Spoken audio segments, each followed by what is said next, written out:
This between me and you, unfiltered.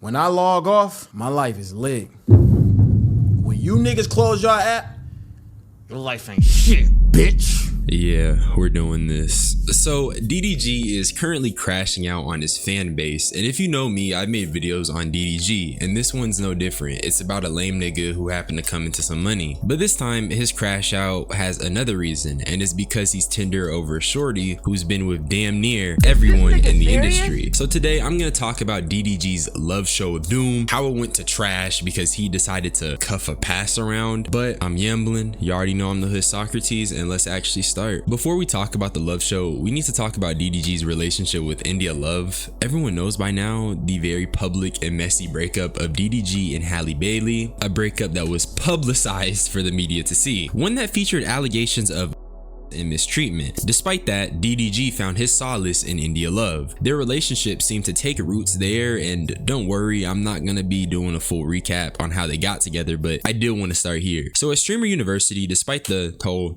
allegations of a Kaisanat did reserve a spot for DDG there, which led to clips like these between DDG and India Love. Walking outside like that? No, I'm gonna, it's cold outside. I'm gonna get right, and you gonna take? I'm gonna strip when I get in there. Watch it. I'm gonna have a little corner just for skinny dipping though, just in case you wanna fuck with that corner instead. Ah, okay. We'll think about that. All right. I'm going to India. You're great at papers. You're great at papers. Hello.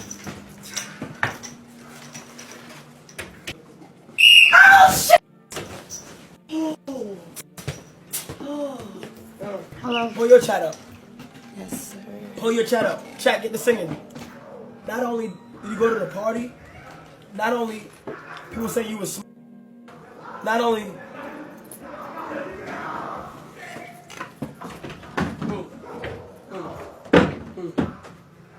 Now clearly they was on their parasocial farming time and teasing their relationship and doing things on the camera that would make one assume they was together, which niggas ain't up. But something that was interesting was that India was also all up on Dukers and Dennis.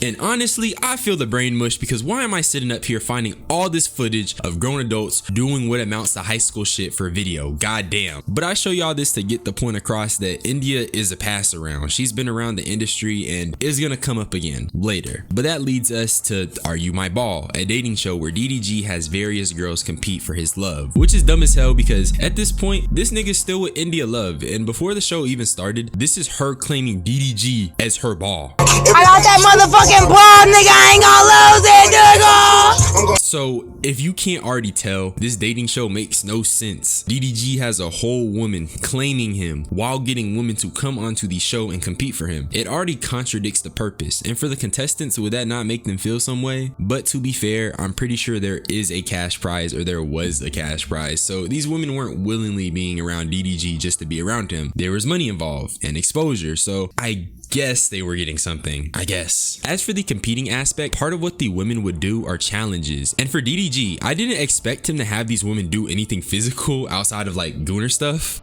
Are you a ball or are you a nutsack? Let's go! Get up!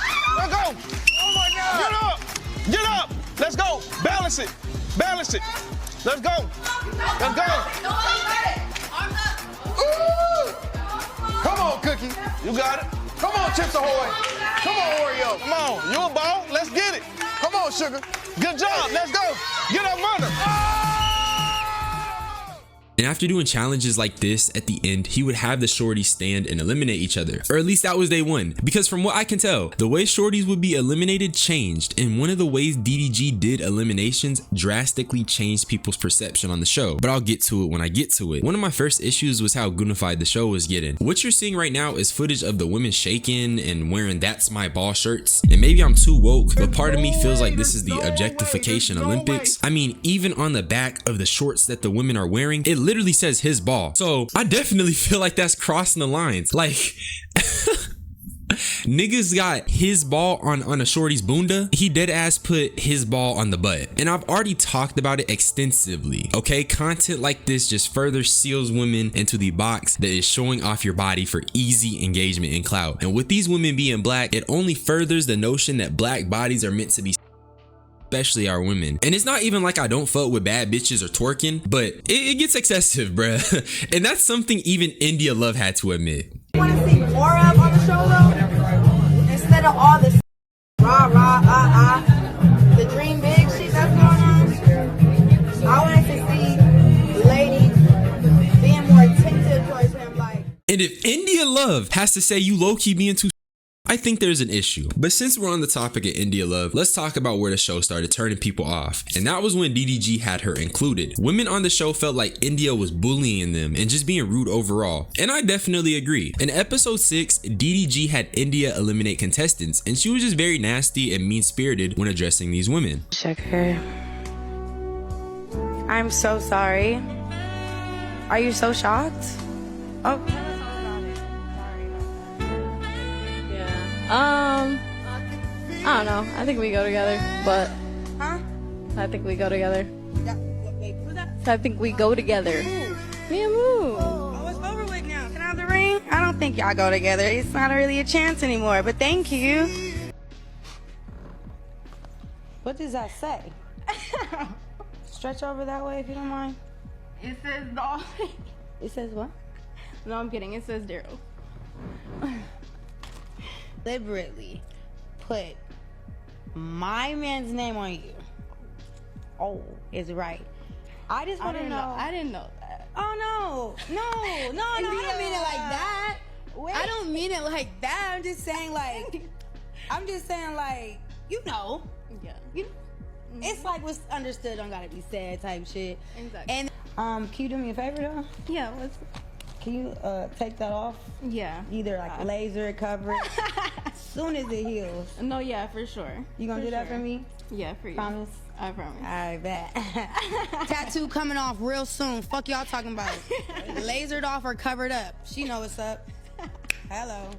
The first clip was for surely mean-spirited in my opinion. The way India talked to Shorty, that ain't sit right with me. Granted, all of them are crazy for competing for doo-doo garbage, but India putting that woman down like she's not the biggest clown of them all was weird. The second clip though, I included it for two reasons. Reason number one being, I just thought it showcased India's attitude and the way she was speaking to the women, which I also believe is part of the reasons for the women to react in their own ways, but I'll get into that. But the second reason I included this clip was just to show how absurd social media is, because why on God's green earth are random women getting DDG's name tatted? And they're black too, so it just be making the intelligent black queens in the community look bad just by association, because that is bird behavior. I'ma keep it real. Now a specific contestant named Lil Vicky ended up getting fed up with India's bullying, and what she did initially was repost India's past relationships, and DDG saw that, and here's his reaction. Damn, why would she repost that? What was it? Like, she posting like shit about India like on some weird shit though. Like it's like so extra. Bro. Taking the verse off. I forgot to mention, they did make music on this show, and DDG's first thought was to take her off the song. I just feel like, my nigga, if you gonna date a shorty with a past, don't be surprised when that shit gets brought up. Especially when, according to Lil Vicky herself, which you're gonna see, she said India was basically body watching the other women, bringing up their past, and just being overall disrespectful. What she did was merely a reaction to what she had been going through. But this is what Vicky had to say when confronted by Deshae Frost about these same reposts. People brought to my attention, they've been seeing your TikTok repost and seemed like you were low-key reposting a lot of shit about Miss Love. Relationships with the game, things about her hugging on Duke Dennis, things that don't even matter anymore. Now, out of respect to Miss Love, I love Miss Love, all right? And you ain't gonna talk about Miss Love like that, all right? So, do you have any explanation for yourself? I personally don't know anything about her, so I didn't realize the age gap when I posted what I posted, so I did remove that repost. I'm going to stand on the post with Duke Dennis, because if we're bringing up other women's past and bringing up stuff from the past, then I feel like everybody else repost should. I just feel like if we're bringing up, you know what I mean? But I will say this, okay?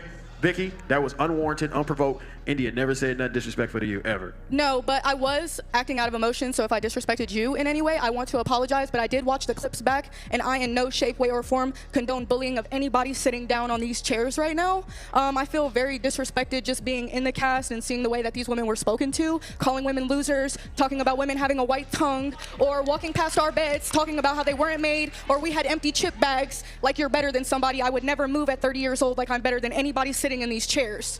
So good for her. I respect Shorty for standing on her feelings, because I won't lie, like I said, I did feel like India came with a pretty disrespectful energy, and DDG as the host has a level of responsibility to making sure the women he had on aren't feeling no type of way. The fact a lot of the cast is black is an even bigger reason, because we not trying to make black women look foolish live, but that's just how I feel. But let's talk about the aftermath of the show, DDG's response, India's response, and then I want to talk about how DDG is clearly losing his mind because he's just allergic to criticism. With a brain, no grown person with a brain, a mind, a thought in their brain gonna think that a nigga is gonna get married in 7 days. I don't know why y'all think that's a thing. Why do y'all think this is it? Why do y'all think I'm gonna get married? Y'all took this parasocialism to the next level, bro. Who the gonna live stream? Just think about it. Cause we grew up watching TV shows, right? Bro, who the is gonna go on live, meet girls for the first time ever in their life, and in 7 days get married? What y'all don't know is these girls know that. They know. You niggas is the only niggas that don't know. Y'all the only ones that's lost. Okay? We need to rewire our brains. Like, I feel like. So I just think this clip is him not being able to understand where people's issues are. No one is saying he needs to marry these women or that we expected DDG to enter anything serious. But the whole point of a dating show is for there to be a date at the end, or for the goal to be met, which is, hey, this shorty gets with DDG. But he made a dating show when he had a whole girlfriend, which was just the antithesis of the whole like idea. And also, I know he has used this as a defense, which is it's inspired by Flavor Flav, but dude, it's just a different time, you feel me? Just because that may have worked back then doesn't mean it's gonna work now. Just because something is happening on a game show does not make that thing okay. You can't just be rude to people or belittle them or treat them poorly just because it's a show. I just don't think we should be using "it's just a show" as a defense. That's the same as saying "it's just a prank, bro," or "I'm just trolling," and niggas like put spiders in someone's food or something. I don't know. But the funny thing is that DDG ended up throwing all his homies under the bus to defend India. Y'all trying to cancel India when Deshae was saying the wildest shit. Deshae was saying the wildest shit. Ben was saying the wildest shit. Brother was saying the wildest shit. But y'all want to pick and choose who y'all want to. And yeah, like, these guys may have said some crazy shit, but I feel like there's definitely a difference between a nigga trolling and India Love having direct communication and saying hurtful things to these women. But let's get into a response and I'll quickly go through it. Always gonna present myself as that girl. That's just the type of aura and person that I am myself. And I feel like I carried that. I feel like I carried that during the show. I feel like I showed that. I don't feel like I did too much. I could have did way more. But out of like understanding and respect, I kept it calm, cool, collected, sweet, whatever the case may be. I feel like if India really was that girl, she wouldn't have to resort to petty things like belittling people. You can capture a room without theatrics, that's what I think. And also, if she did way more, she'd be seen as even more corny than she already is, because she's pushing 30 doing it. But I will say, I do know DDG put her up to it. Once again, Flavor Flav influence, but it still stands, you feel me? Whatever y'all want to do. I told Moo before I got there, if anybody wanted to get in the ring with me, I would be more than honored. He like, nah, we're not doing that, da-da-da. Because I knew I was coming to pop it, I was ready to back it up. I was ready to be, I said, hey, we can get in them gloves if we want. Because I knew I wasn't holding back for nothing or nobody. If y'all really here for this nigga Moo, who I care about more than a lot of shit now. If y'all really here for him, let me see who really is though. Let me see who really could take it, because do these guys got an open relationship or something? You're willing to fight women on the show over a nigga to see if those women are good enough for that same nigga who you also claim? Do that make sense? But that's the reason for the India backlash. If DDG was gonna do this show, he shouldn't even have been the person who was the target of the women's affection, especially when he got a shorty who's ready to fight over it. Let's just keep it a stack. This is mad ghetto. That's just mad ghetto. But that stuff aside, there's a Twitter community called DDG Unfiltered, which is erased from existence. Like, niggas was on some One Piece stuff and literally altered history so that any records of the calm is gone. And the reason it's gone is allegedly because DDG had part of his fan base mass reported. But from what I gathered, DDG Unfiltered was a subpart of DDG's community that was not yes men and were heavily criticizing DDG for the show. And that's pretty valid because if y'all haven't realized, DDG's community has a bad, I mean extremely bad yes man problem. Like, it's horrible. You cannot go against that nigga. So a calm that was built to oppose the yes man stuff, that was good. Okay, that existed to help DDG's community as a whole. The issue is that DDG just can't take accountability or criticism or just admit he's wrong. And also another issue was the fact they were spam posting an image showing all of India's past relationships. I don't know why y'all be trying me, bro. I'm not one of them niggas. I'm not one of these little nerd niggas that y'all could just be talking shit about and I ain't gonna pop my shit, nigga. Like, y'all gotta understand who the f I be talking about. I'ma piss y'all off every time. And when I piss y'all off, I'ma still win. For someone who's supposed to be pissing off people, he sure does sound pissed. This is how I know my love show is a success. Niggas is making Twitter communities. You know what? Just because y'all did that, crazy. Matter of fact, DDG India Subathon. I want to see y'all niggas crashing, cause I ain't gonna lie, y'all promoting the shit out of me, and I genuinely was on like how the like after I rewatched the little spaces, right, and the nigga was doing this. You don't listen to us. Is it me, or does this guy just not sound very secure with himself? Like, genuinely. It's okay to flop, it's okay to have a bad video, and honestly, this part itself is just beyond DDG because I understand it. Not everything's gonna be a hit. Just have the humility to accept that, especially with the drama surrounding his show in particular. But he just baby rages and does these unnecessary theatrics for the camera because, like I said, he's not secure. But that's just how I view it. This between me and you, unfiltered. When I log off, my life is lit. When you niggas close your app, your life ain't yeah, nigga. I'm beefing with them niggas for life, nigga. This for life. I'm gonna show y'all why niggas don't beef with me. Now you gonna see from a fan perspective. Hey, we do not want to with this nigga. DDG, I think people don't beef with you because you're real readable. You flex money and you try to win through material means so you can call someone poor. You also have a big fan base, so you'll weaponize them as well. And generally speaking, why would anyone want to beef with DDG knowing he's insecure? These clips scream insecurity. If he truly felt like his show was a success and the backlash didn't bother him, he'd stand on it and he wouldn't have to get out of body to do so. If that's truly how you feel, you don't gotta lash out to express it. But talking crazy to people that support you just because they're being critical shows me that DDG is not secure with what he's doing. And that's the dating show of doom. Let me know what you guys think. I would have dropped this shit yesterday, but I peeped it was gonna be a longer video, so I delayed it. Expect more videos this weekend. I love you guys. Subscribe for more unsolicited opinions, but shoot, I can't even go light up a joint, bruh. I low-key ran out. It's been a long day for sure. For sure. We got bands in here, too much fly shit. Know you see me standing here. Work for what I got, you know I ran it up. She get too much time, she suckin' standing up. I stuck to the plan, I'm up. And with all that shit, so what's up? You can't back up shit, no it's up. I make bands appear like wizard. She want me to be her dessert. You ain't fucking with me, nigga. Pocket strong as shit, thank you, bro. Big body, still on November. All you do is kiss, you skin, bro. You like it, we hit you with a tag.